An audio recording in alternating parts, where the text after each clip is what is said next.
Chega. Aí. Boa noite, pessoal, tudo em paz?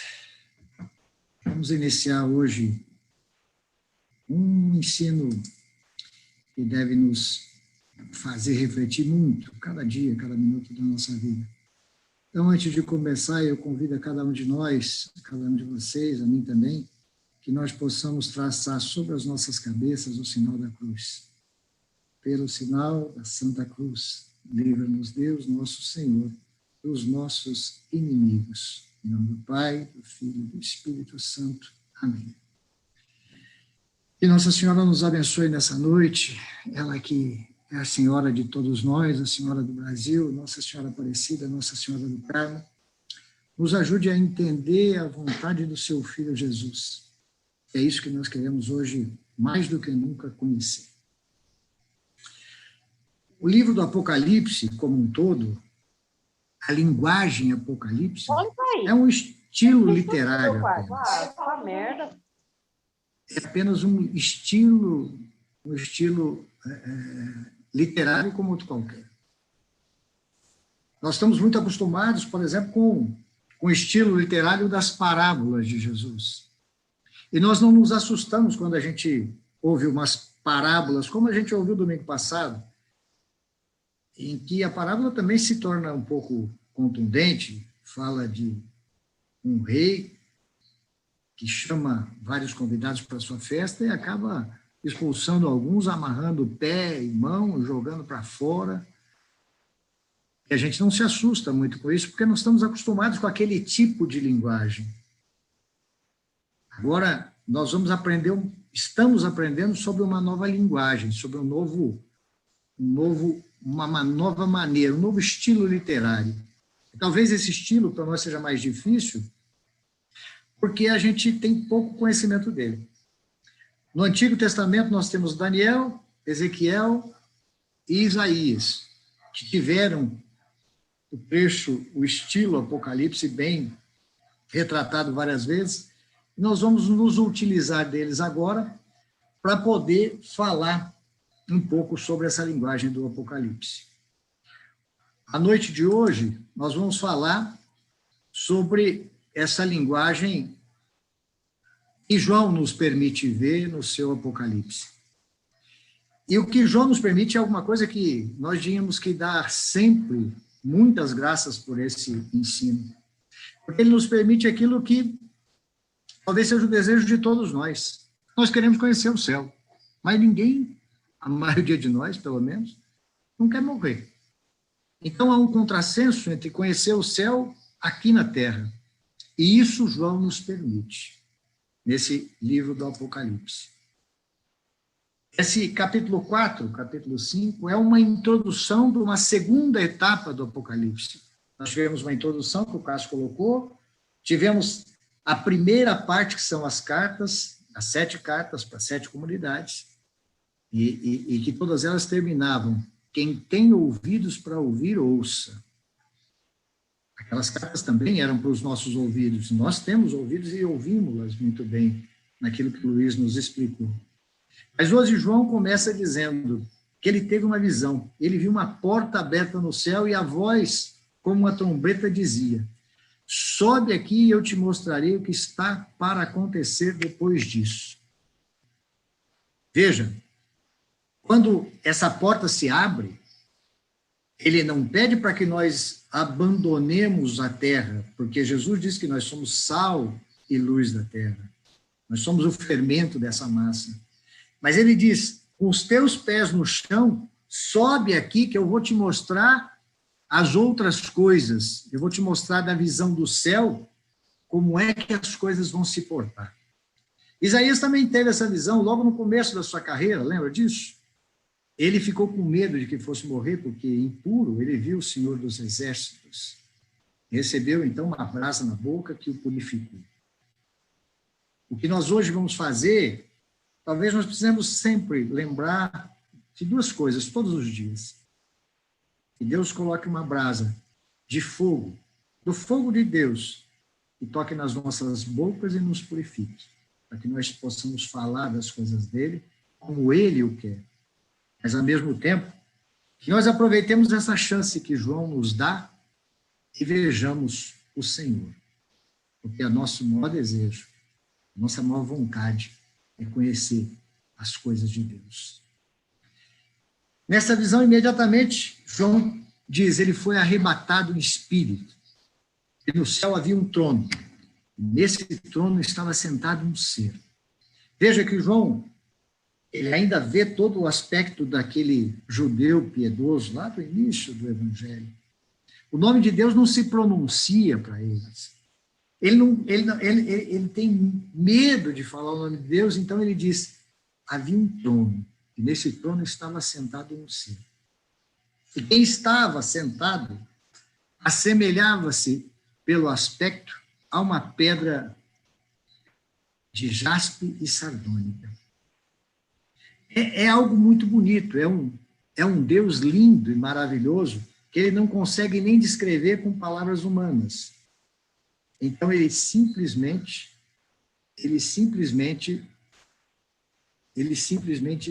dá uma espécie de aquela visão que ele viu, um halo semelhante a uma esmeralda, nimbava o trono. Nimbava o trono. São palavras que às vezes nós não estamos acostumados. Quando fala em halo, ele fala no arco-íris. Lembra Noé, toda a aliança que Deus fez com os homens.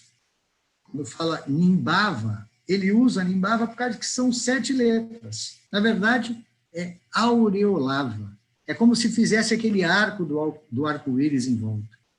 Mas é sempre um Deus único, precioso, raro, e para nós humanos incompreensível. Incompreensível. Nós jamais vamos conseguir entender quem é Deus, como Deus pensa, mas hoje nós vamos começar a ter uma pequena orientação de como é que se vê esse Deus. Ao redor desse trono onde Deus estava sentado, haviam 24 tronos, e neles estava sentado os 24 anciãos, vestidos de vestes brancas e com coroas de ouro na cabeça. Vejam, Deus não quer governar sozinho o mundo. Então, 24 anciãos vestidos de vestes brancas e com coroas de ouro na cabeça. Ou seja, reis com ele no comando do mundo. Deus não governa sozinho. 24, no Apocalipse, todos os números são símbolos. Né? 24, 12 mais 12. Simbólicos. As 12 tribos mais os 12 apóstolos. Uma qualidade. Todos os que assumiram o projeto de Deus como Jesus são vencedores, têm uma roupa branca da vitória e são premiados. Tem uma coroa na cabeça. Isso tudo é só uma introdução para nós entendermos como é o céu. João viu o céu e ele, evidentemente, lembrou-se de Jesus. Ele estava do lado quando Jesus disse isso. Em verdade vos declaro. Jesus falou isso para os seus 12 apóstolos. O dia da renovação do mundo, quando o Filho do Homem estiver sentado no trono da glória, vós que me haveis seguidos, estareis sentados em 12 tronos para julgar as 12 tribos de Israel. Do trono saíam relâmpagos, vozes, trovões. Diante do trono ardiam 7 tochas de fogo, que são 7 Espíritos de Deus. Havia ainda diante do trono um mar límpido como cristal. No Apocalipse, o mar é a representação do mal. E na presença de Deus, esse mar estava vitrificado. Não tinha mais nenhum poder, ele estava ameno, não tinha mais ondas para maltratar ou para fazer com que os barcos do caminho de Deus fossem afundados. Diante do trono e ao redor, 4 animais vivos, cheios de olhos na frente e atrás. O que são 4 animais vivos? No Apocalipse, os animais, o animal, seja ele sempre vai representar alguma coisa, alguma força positiva ou negativa. Se o animal for de força positiva, ele é para o bem. Se for negativo, é para o mal. Então, o primeiro animal vivo assemelha-se a um leão. O leão é, sem dúvida, o mais forte dos animais. O segundo, um touro. Dentre dos animais domésticos, o mais forte. O terceiro tinha o rosto como o de um homem. O homem é o centro da criação de Deus na terra.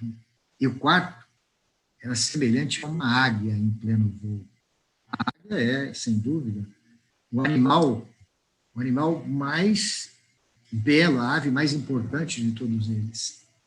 Então, quando o Apocalipse fala que saíam relâmpagos, vozes e trovões, a gente não precisa se preocupar com o detalhe do relâmpago, do trovão, das vozes. Nós precisamos nos preocupar com essa teofania que se mostra. É Deus quem se revela. É Deus quem está falando aqui para nós.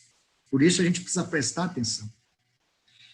Esses animais, Apocalipse 4, versículos de 8 a 11, esses animais tinham cada um 6 asas, cobertas de óleo por dentro e por fora. Se tinham 6 asas, portanto, não são Deus. Na verdade, são figuras de Deus que ele coloca sobre a terra. Pessoas que Deus coloca, a gente poderia dizer, os anjos que Deus coloca. A tradição costuma lembrar desses 4 animais como se fossem os 4 evangelistas. Mateus, Marcos, Lucas e João.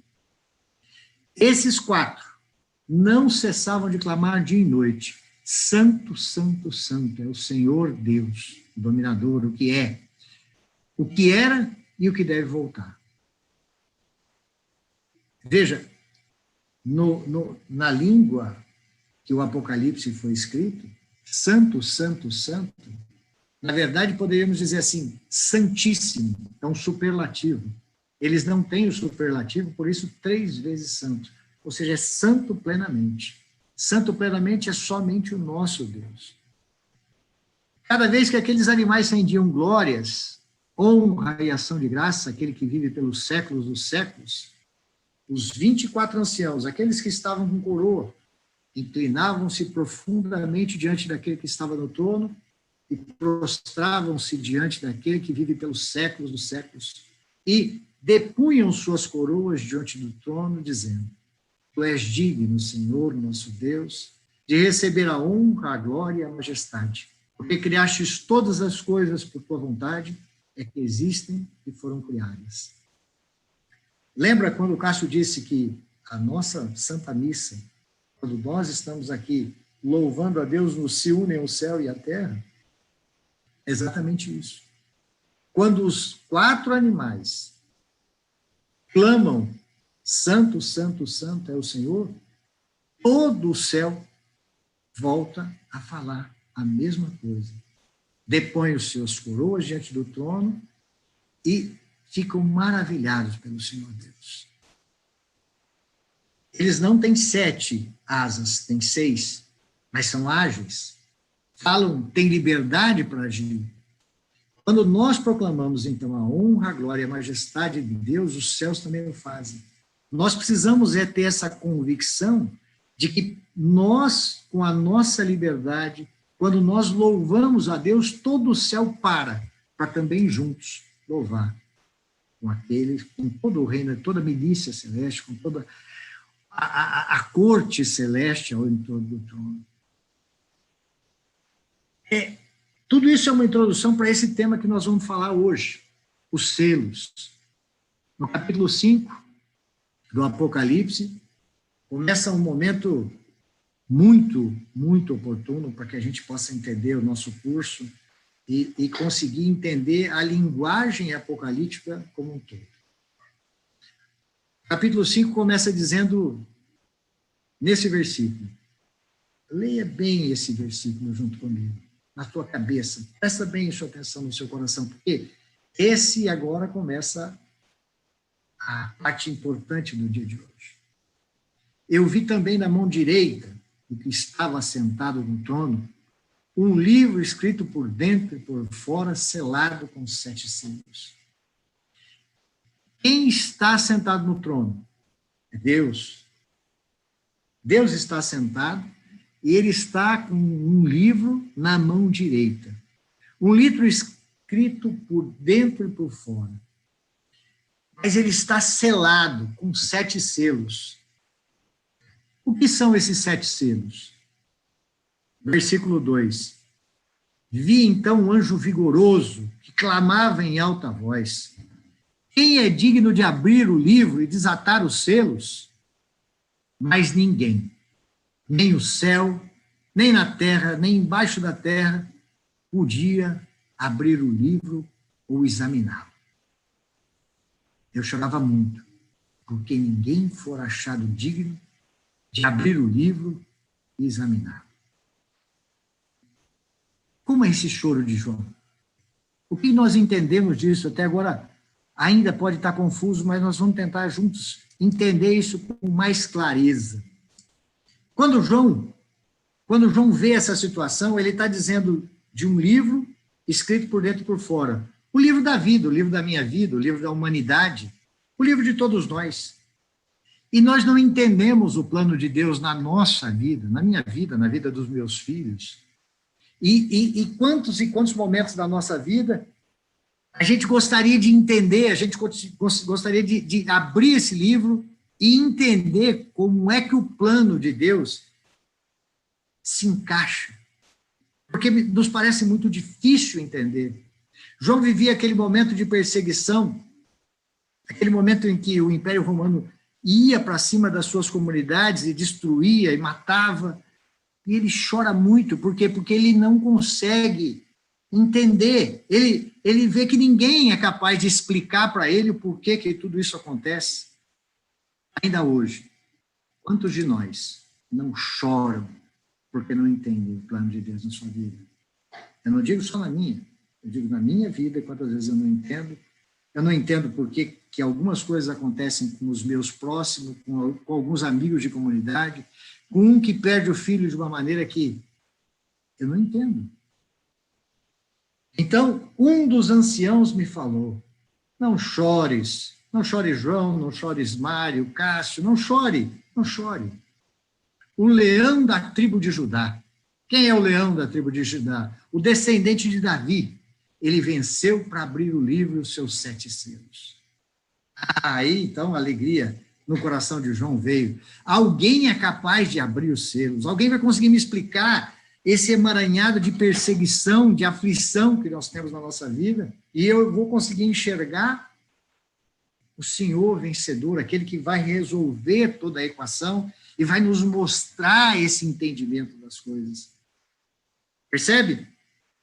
Versículo 6. Eu vi no meio do trono um dos 4 animais, e no meio dos anciãos um cordeiro de pé, como que imolado.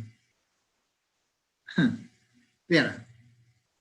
Eu vi no meio do trono dos 4 animais e no meio dos anciãos um cordeiro de pé, como que imolado.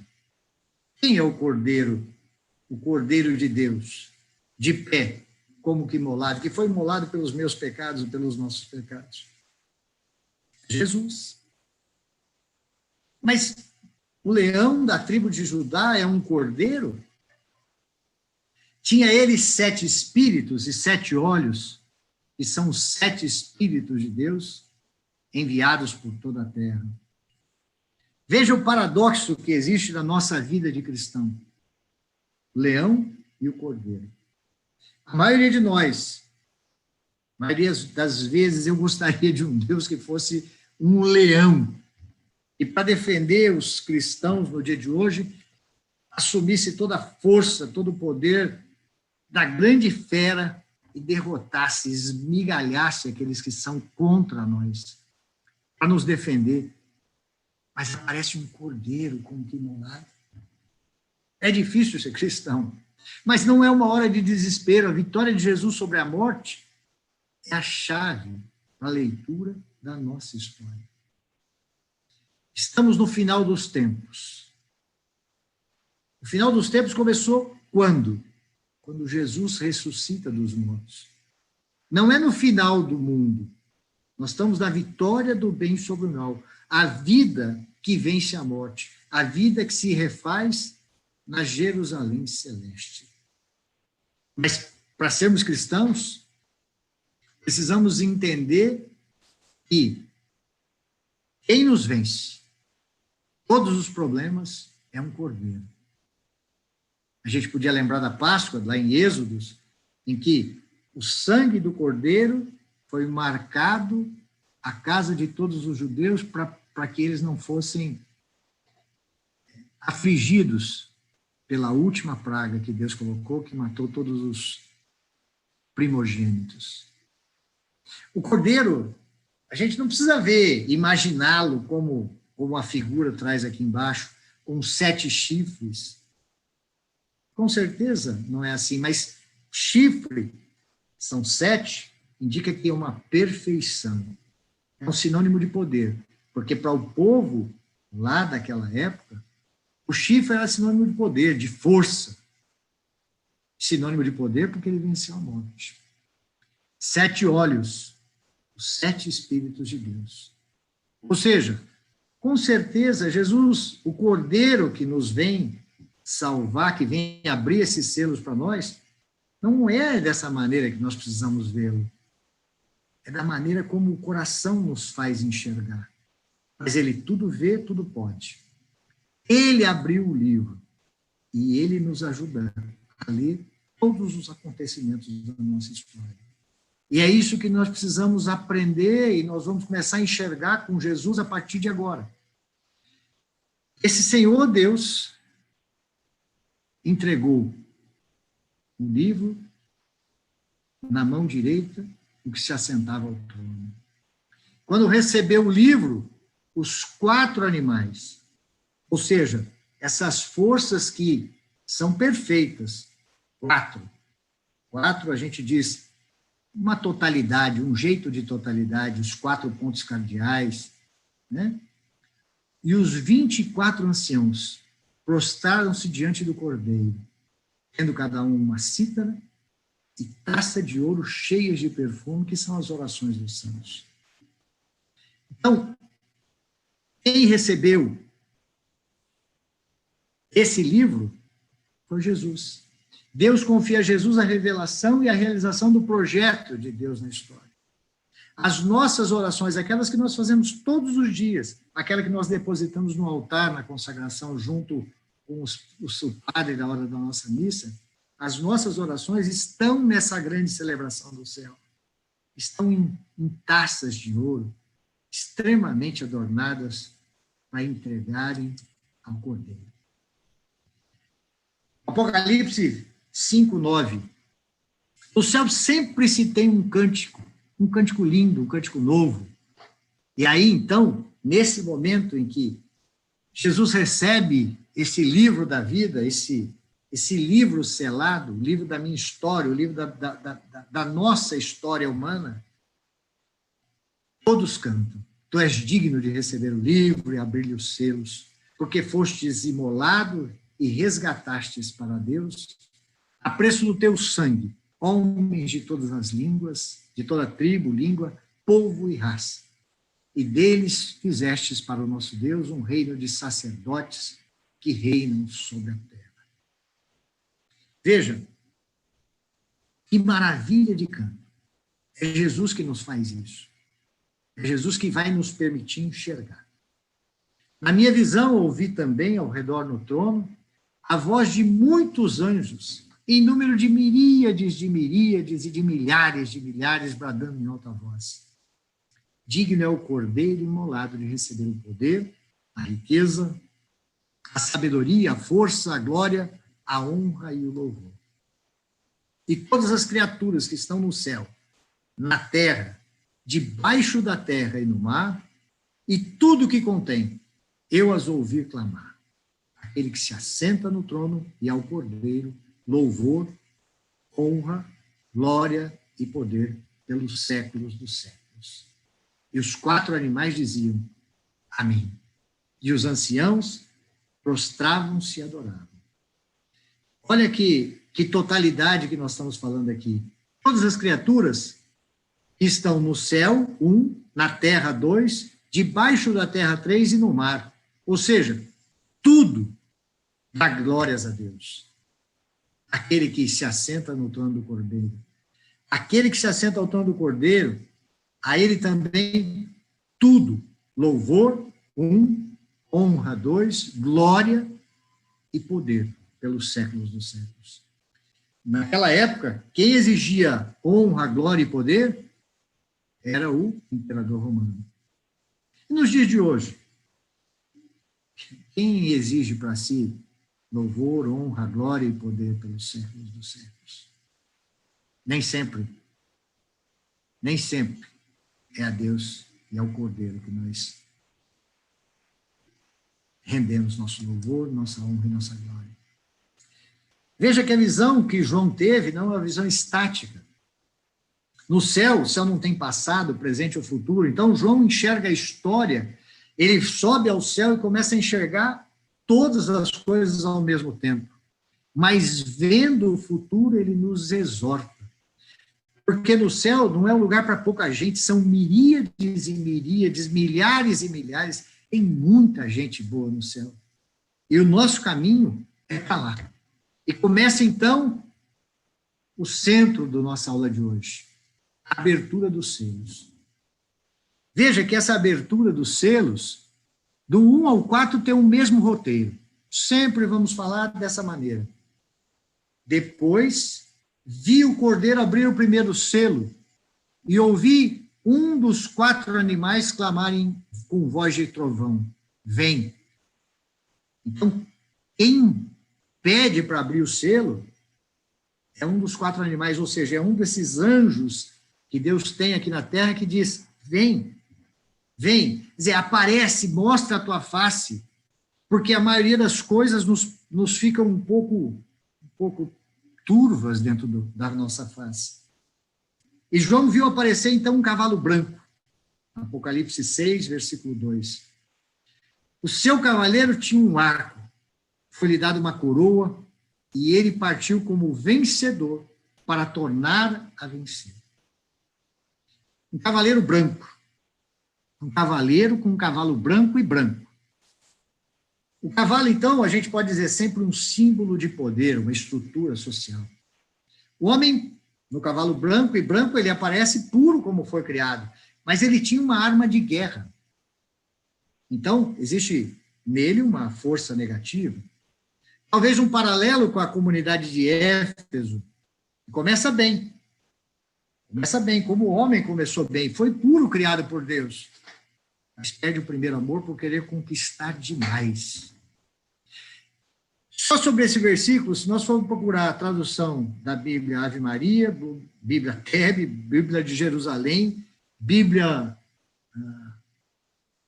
Como é que chama ela aqui, que eu nem lembro? Bíblia do Peregrino, nós vamos encontrar pelo menos 2 versões bastante gritantes, bastante diferentes. Uma delas diz que esse homem, esse cavaleiro do primeiro cavalo, é alguém como o Cristo. Outras dizem que é até o próprio Cristo. Na verdade, não pode ser, porque o Cristo jamais usaria essa arma de guerra. A arma de Jesus é outra. Senão, não seria o Cordeiro Santo que nós conhecemos. A arma de guerra aqui que aparece, esse arco, era comum dos partos, rivais do Império Romano, eram chamados de as feras da terra. Vencedor que não se contenta, ou seja, que venceu, mas que quer continuar vencendo, sempre vencendo. Então, a ganância é a regra desse primeiro cavaleiro. Jesus, então, nos mostra, abrindo o primeiro selo, que nas nossas relações se instalaram domínio, ganância e desejo de dominar. Quem de nós põe a coroa neste cavaleiro? Quem de nós ainda hoje elege a ganância como um guia? Venha, ou seja, mostre-se. Tomemos nós a consciência de se nós estamos montando esse primeiro cavalo, se ainda queremos montar esse primeiro cavalo e sermos exatamente um vencedor que quer continuar sempre partiu como vencedor para tornar a vencer. É isso que nós queremos? Nunca podemos perder, porque se eu perder, me ofendo. Apocalipse 6, versículo 3 e 4. Quando abriu o segundo selo, ouvi o segundo animal chamar: vem. Quem está chamando? Quem está chamando o cavaleiro para se mostrar? Novamente o animal, esse ser divino que vive sobre a terra. Por quê? Vem mostrar-se. Partiu então um outro cavalo, vermelho. A quem o montava foi dado tirar a paz da terra, de modo que os homens se matassem uns aos outros. Foi-lhe dado uma grande espada. Esse é o segundo selo aberto, revela exatamente isso. Vermelho é de sangue. A espada, a arma dos romanos, pela qual se impunham a paz romana. Paz de cemitério. Não é a paz verdadeira que existe no coração, é aquela paz que não admite jamais que seja criticada. Mas é uma crítica forte que o Apocalipse faz dela. Ela tira a paz da terra. Paralelo, talvez, com Esmirna, que teve seus mártires, que foram, inclusive, queimados, para poder garantir a palavra, que ela não fosse desvirtuada. Percebe? Essas são as realidades da vida do ser humano aqui na Terra. Talvez passado, talvez presente, mas sempre esses cavaleiros às vezes aparecem na nossa história pessoal. Aí aparece então o terceiro cavaleiro. A violência é filha da ganância, terminamos o segundo cavaleiro. Apocalipse 5, 6. Quando abriu o terceiro selo, ouvi o terceiro animal clamar: vem! E vi aparecer um cavalo preto. Seu cavaleiro tinha uma balança na mão. Ouvi, então, como que uma voz clamar no meio dos 4 animais. Uma medida de trigo por um denário. 3 medidas de cevada por um denário. Mas não danifiqueis o azeite e o vinho. Como que nós entendemos essa história? Cavalo e cavaleiro esvaziam o bolso do povo, né? Um denário, salário de um dia. Normal era que esse um salário de dia comprasse 24 medidas de cevada e não 3. Mas a ganância gera violência, e isso, a violência, provoca a exploração econômica. Quem sobrevive a isso tudo? Ao poder da balança. Quem desmascara essa realidade? A denúncia profética. Paralelo, talvez, com a igreja de Pérgamo, com seus cultos a Balaão. Não se pode servir a 2 senhores, diz Jesus. Veja, nós poderíamos pensar ainda, o trigo, um denário comprava apenas uma medida de trigo. O trigo, talvez a doutrina mais perfeita, poderíamos dizer assim, mais pura, mas também mais rara, difícil de encontrar naquele tempo. O denário, ainda que caro, podia comprar 3 medidas de cevada, a comida dos pobres. Quando o poder civil e o poder religioso se misturam, como na época, quando Jesus foi assassinado, foi entregue na cruz por nossos pecados, ali existia uma igreja, existia uma religião judaica que se uniu ao poder civil, se uniu ao Empório Romano para ver os seus interesses realizados. Esse cavaleiro disse: olha, não danifiqueis o óleo e o vinho. Por quê? O óleo e o vinho eram para quem? Era para os ricos, para Roma. Aí nós vamos para o 4º selo, que eu disse que os 4 primeiros vinham sempre na mesma sequência. Quando Jesus abre o 4º selo, ouvi a voz do 4º animal que clamava: vem! Ou seja, mostra-se onde nós vamos parar com tudo isso. e vi aparecer um cavalo esverdeado. Seu cavaleiro tinha por nome Morte, e a região dos mortos o seguia. Foi-lhe dado o poder sobre uma quarta parte da terra, para matar pela espada, pela fome, pela peste e pelas feras. Que tipo de morte nós estamos vendo aqui? Morte violenta. A cor esverdeada é a cor do cadáver que já morreu de peste.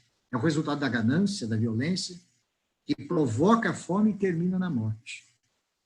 Jesus nos mostra a nossa trágica história.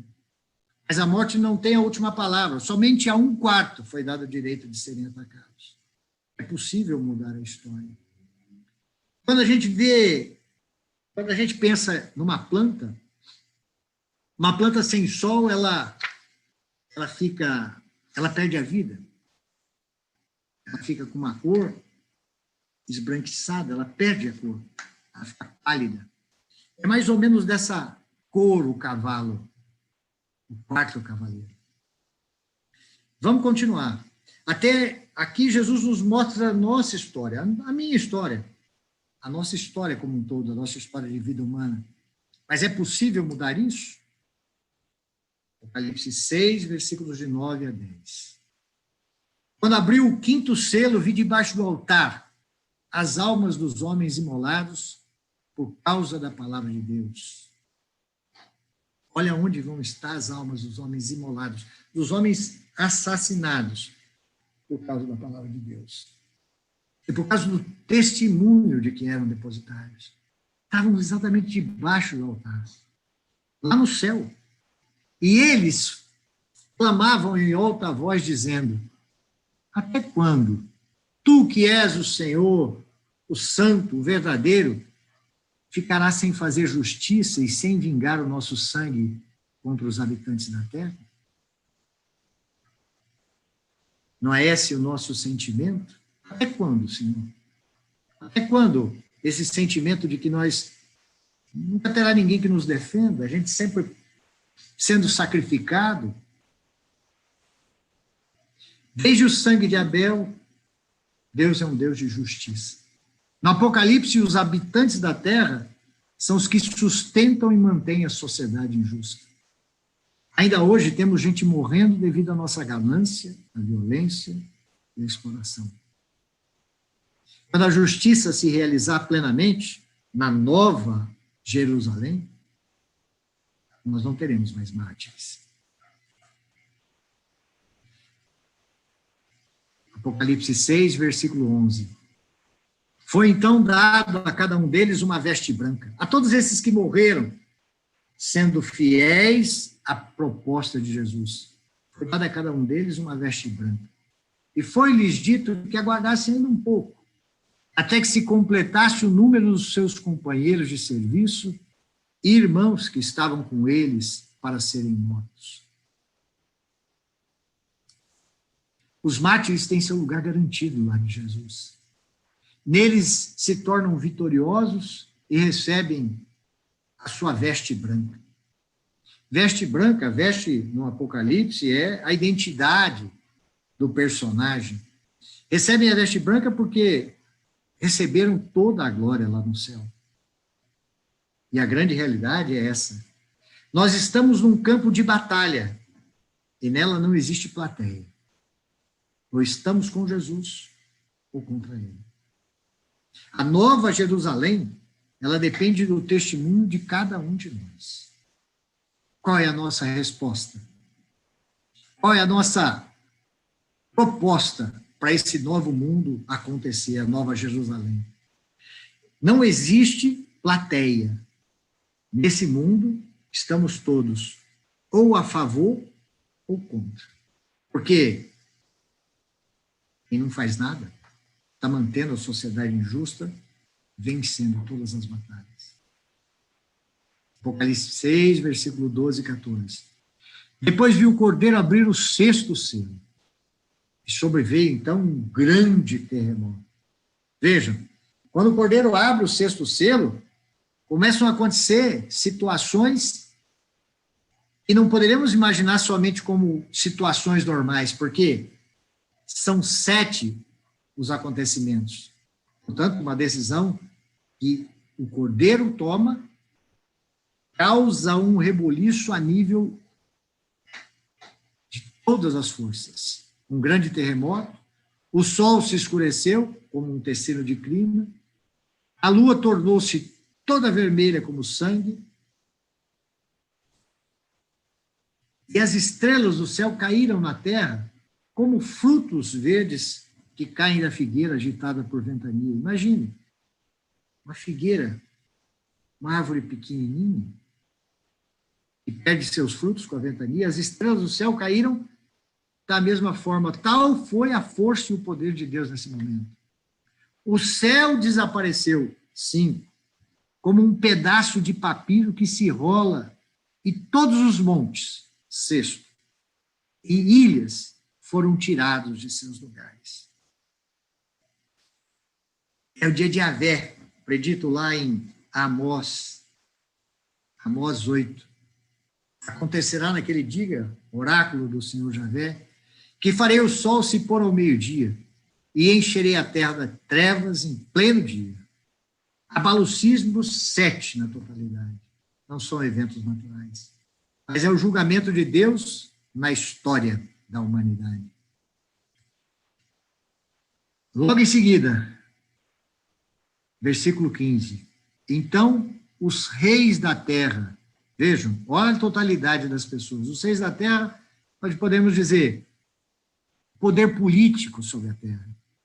Os grandes, em outra tradução diz os magnatas, ou seja, o poder econômico, os chefes, os ricos, os poderosos, todos, quanto escravos como livres, porque existiam escravos que se subjugavam e se tornavam extremamente ricos porque compactuavam com seus senhores para que a sociedade corrupta se mantivesse sobre a terra.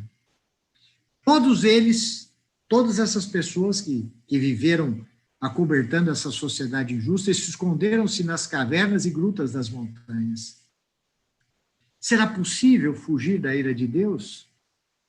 De que lado estamos nessa batalha? Somos testemunho de resistência dos pequenos ou parte da sociedade injusta? E diziam todos esses poderosos: e as montanhas e os rochedos caiam sobre nós, escondei-nos da face daquele que está sentado no trono e da ira do Cordeiro, porque chegou o grande dia de sua ira. E quem poderá subsistir? Essa é a pergunta que nós temos que sair daqui com essa noite. Quem poderá subsistir? Será que eu posso subsistir no dia do julgamento final da ira do Senhor? E eu vou poder me manter de pé? Apocalipse 7. Vi ainda outro anjo subir do Oriente. Trazia o selo de Deus vivo. E pôs-se a clamar com voz retumbante aos 4 anjos, aos quais fora dado danificar a terra e o mar, dizendo: ei, peraí, não danifiqueis a terra, nem o mar, nem as árvores, até que tenhamos assinalado os servos do nosso Deus em sua fronte. Sabe quem vai poder ficar de pé? Somente os assinalados. Profecia de Ezequiel lá atrás, que também usa essa linguagem apocalíptica, percorre a cidade, o centro de Jerusalém, e marca com uma cruz na fonte os que gemem e suspiram devido a tantas abominações que na cidade se cometem. Sobre a minha fronte, tenho eu um anjo que todos os dias faz o sinal da cruz sobre a minha fronte? A gente volta a lembrar, na época em que o povo hebreu saía para o seu êxodo, o sangue na porta foi a garantia. Será que nós estamos lutando com Cristo e por Cristo? Será que nós vamos receber essa marca para que o mal não se atinja, não se faça a nós? Nesse momento, nós começamos um novo êxodo, uma nova libertação do povo oprimido. Jesus fez a sua parte e precisa que façamos a nossa. Deus está para realizar o julgamento. Deus não é injusto. Por mais que nós não entendamos a nossa realidade hoje, a nossa vida, a minha vida, ela está nas mãos de Deus.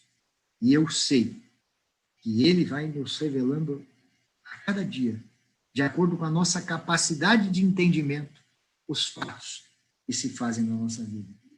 Num primeiro momento, muito difícil de entender. Mas Deus é tudo para cada um de nós. Ouvi, então, o número dos assinalados. 144 mil assinalados. De toda a tribo dos filhos de Israel. Aqui sempre nós vamos ouvir, como no versículo 5.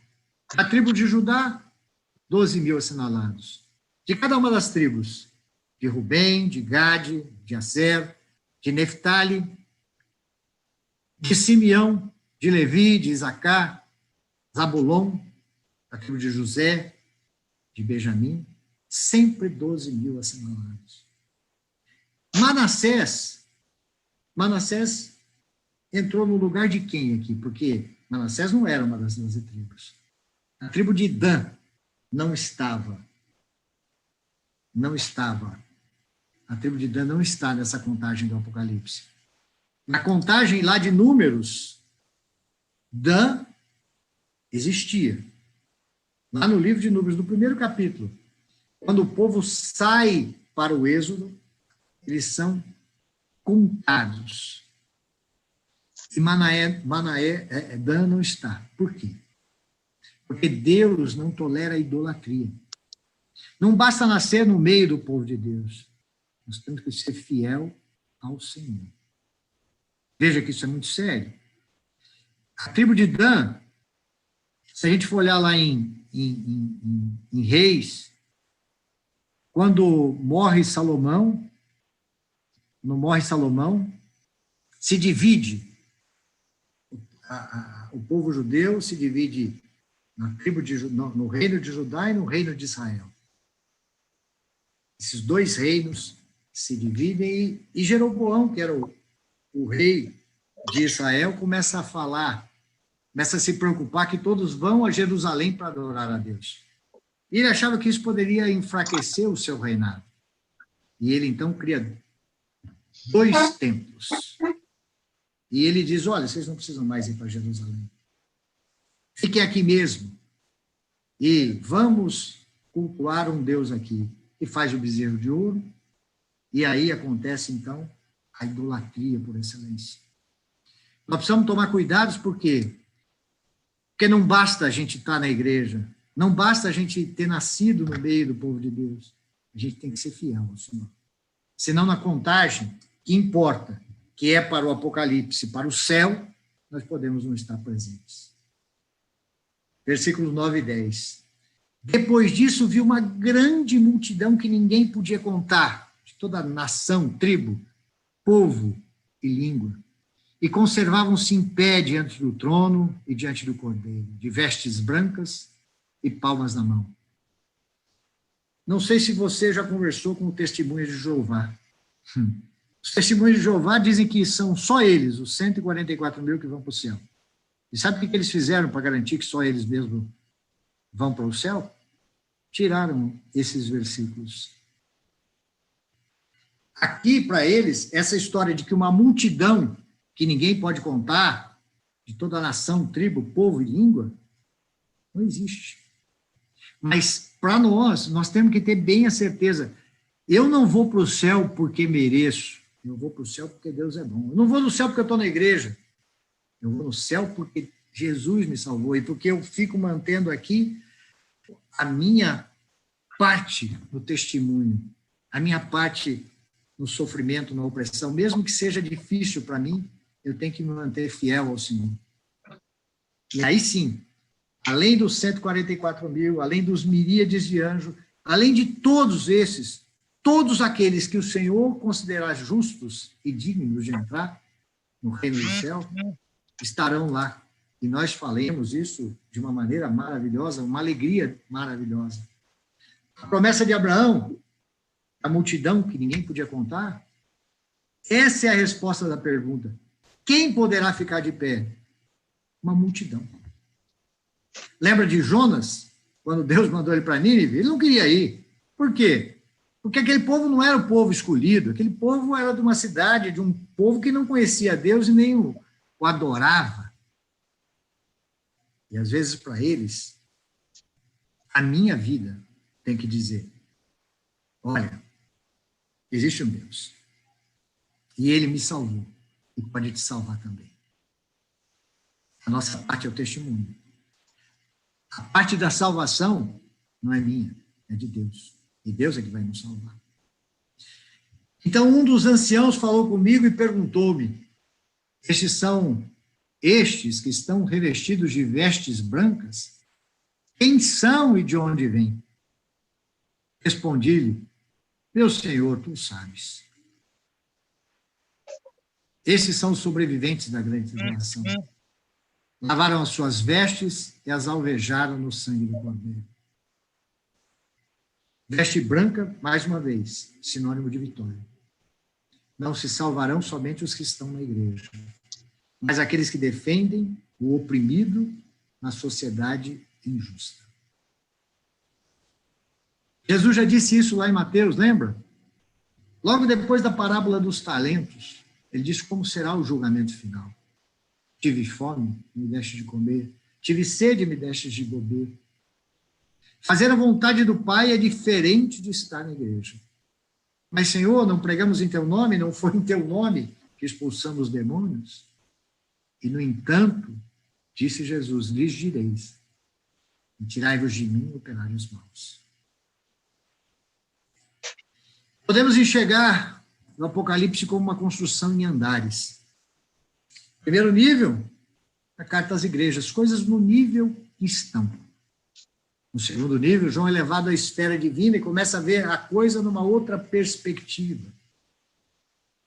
No terceiro nível, João agora vê as mesmas coisas, mas o horizonte começa a aparecer.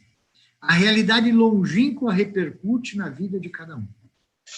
Se quisermos ficar de pé, temos que fazer como Jesus e resistir na grande tribulação. E o que é a grande tribulação? É o que hoje nós vivemos. Por ser cristão, receber intimidações, pressões, opressões. Sempre vai ter alguém que nos dá um caminho mais fácil. Olha, se você fizer parte desse grupo, as coisas ficam melhores para você. Se você apoiar esse tipo de gente na política, vai ficar mais fácil para você. Se você é uma ajuda para nós mantermos a sociedade do jeito que ela é, fica mais fácil para você.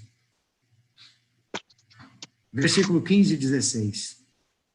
Por isso estão diante do trono de Deus e o servem dia e noite no seu templo. Aquele que está sentado no trono os abrigará em sua tenda. E a tenda maior que nós achamos para colocar aqui é essa tenda. Mas poderia, com certeza, ser pequena ainda. Porque lá no céu, todos nós não teremos mais fome, nem sede, nem o sol ou o calor os abrasará. Porque o cordeiro que está no meio do trono, ou seja, o cordeiro que se mistura com o trono de Deus, ele será o seu pastor e os levará às fontes das águas vivas. E Deus enxugará toda lágrima de seus olhos. Outro paradoxo. Primeiro, leão e cordeiro. Nós queremos um leão para nos defender, e não um cordeiro. Agora, a situação se torna mais difícil, porque além de cordeiro, o cordeiro que normalmente precisa de um pastor, esse cordeiro é o meu pastor. E eu preciso admitir que meu cordeiro, o cordeiro de Deus que vive sobre mim, ele é o Senhor da minha história. E eu tenho que confiar a minha vida inteiramente nele, porque não existe outro jeito. Eu não sei o caminho sem ele. Aí vem o capítulo 8, versículo 1.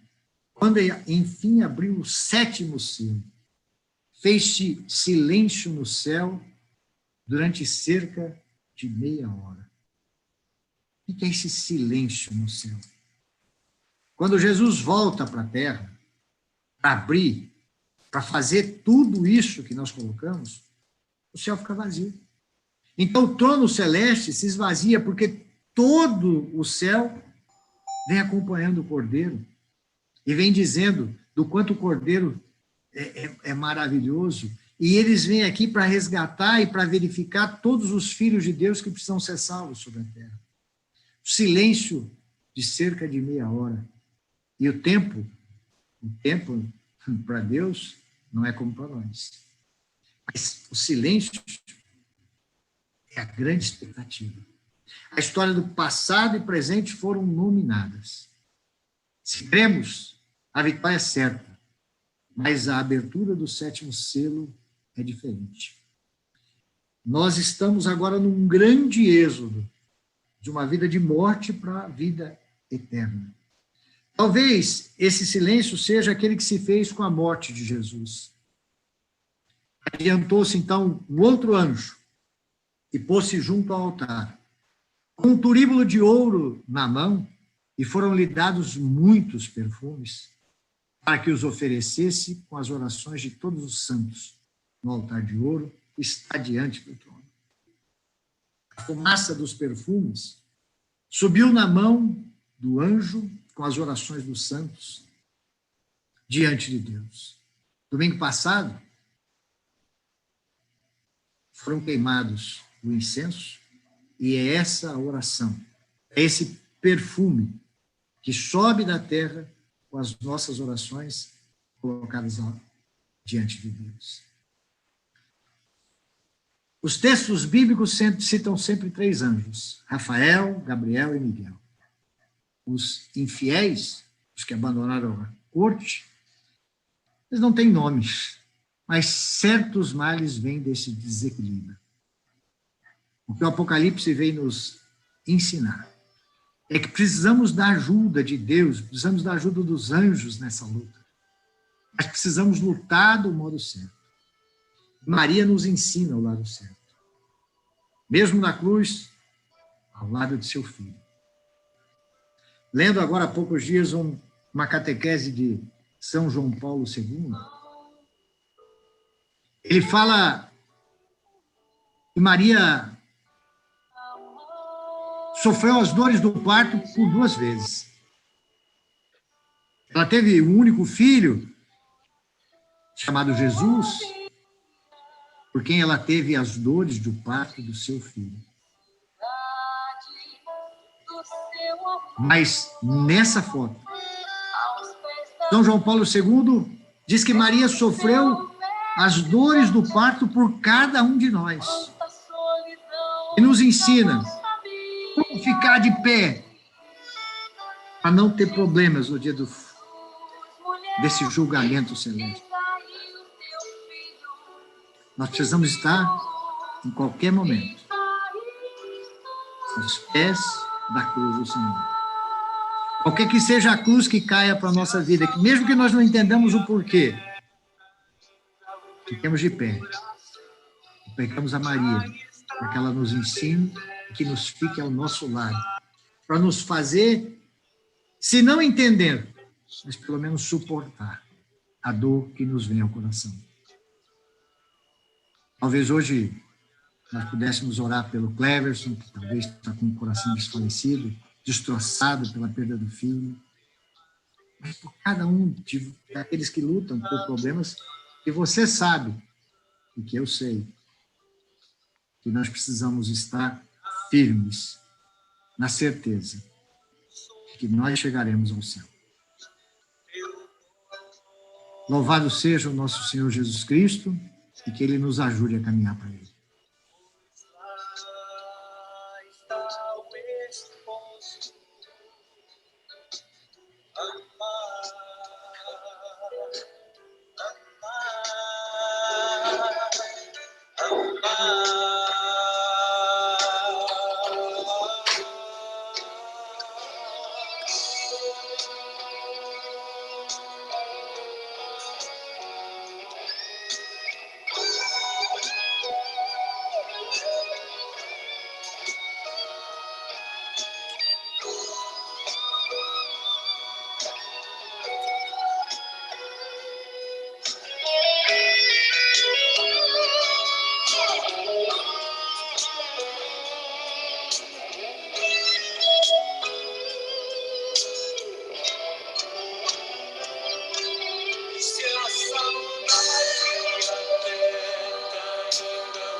certa não parece ter fim. Hoje deixo contigo força e direção. Olha pra ela e espera por mim. Não temas em recebê-la por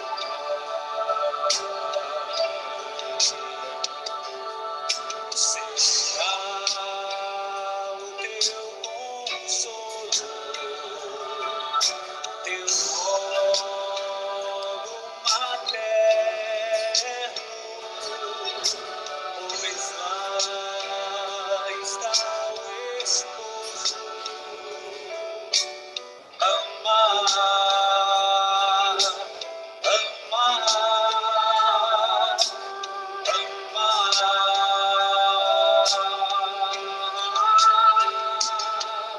será meu consolo, teu colo materno, pois lá está o esposo.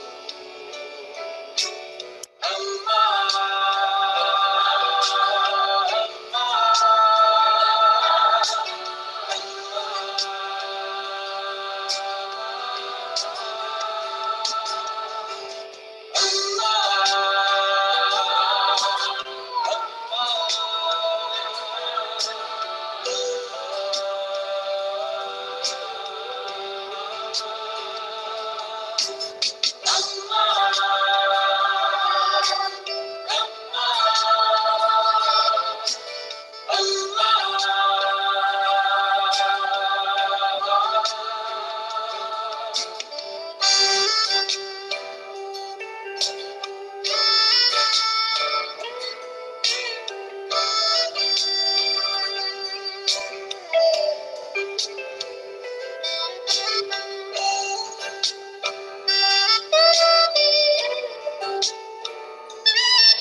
Boa noite, pessoal. Até semana que vem, se Deus quiser.